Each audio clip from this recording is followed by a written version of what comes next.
It's a small Celeste clone, by which I mean Super Meat Boy clone, by which I mean N clone. It always comes back to N.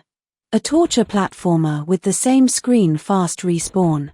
At least it is targeting Western audiences, so, despite the amount of 1HKO dangers on the screen, the overall difficulty is not that bad. It starts way more frustrating than the middle part of the game. Once per touch the ground you can slow down time and propel yourself in a chosen direction, and thankfully you can use your mouse for that. Not just can, must. With how the levels are assembled, having analog mouse precision is basically necessary.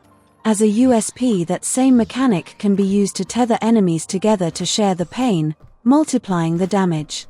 But it's not very useful, and neither it is a good idea. While you are propelling yourself, you take damage from any attack, and you reposition yourself right into the pile of enemies.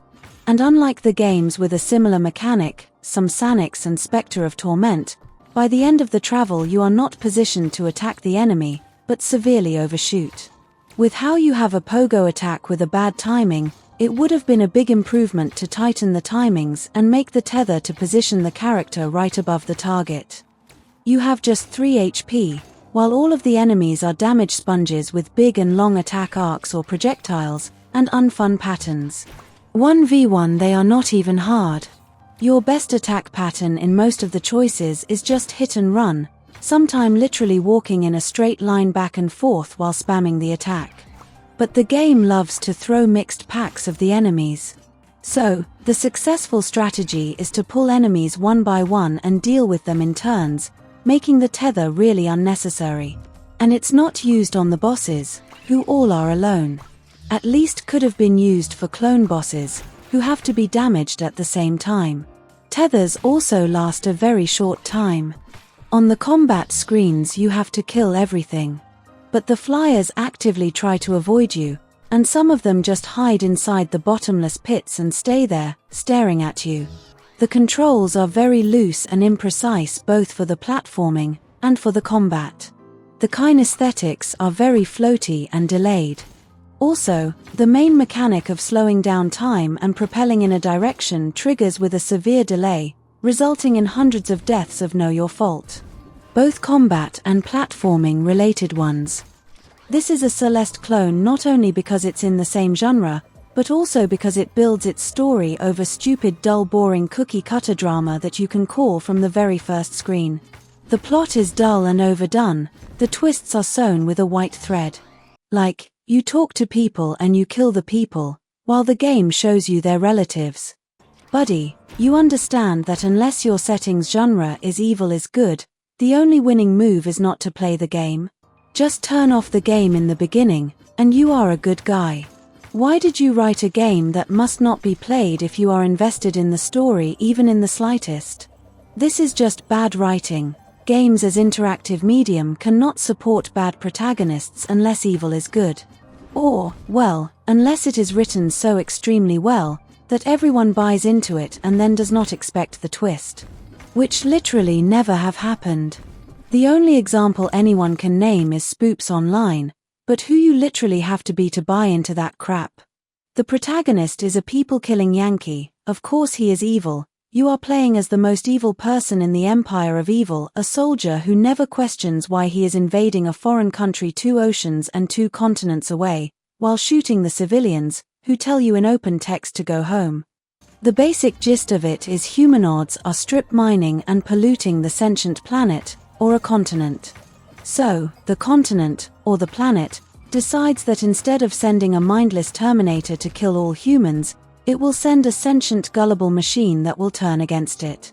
Or it could have just programmed it to destroy all humans, and make this a slasher or black comedy. And then you have the basic idiocy of the plot. The protagonist decides to destroy the MacGuffin. So of course, the protagonist just continues fixing it instead. Why assemble the tablet you want to destroy? It's already in pieces, do nothing. And if you want to powderize it, just destroy the 3 pieces right there right then.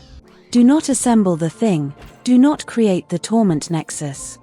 All the voicing is done in mumble barks, but there's no female voices. All females are voiced by the same dude. Couldn't they sample anything? A wife, a mum, a classmate, use a freeware voice, use text-to-speech, Microsoft Immersive Reader, anything? Again, just like Celeste, the game has mega graphics. It's all super low-res doodle pixels in the current year, instead of any normal graphics.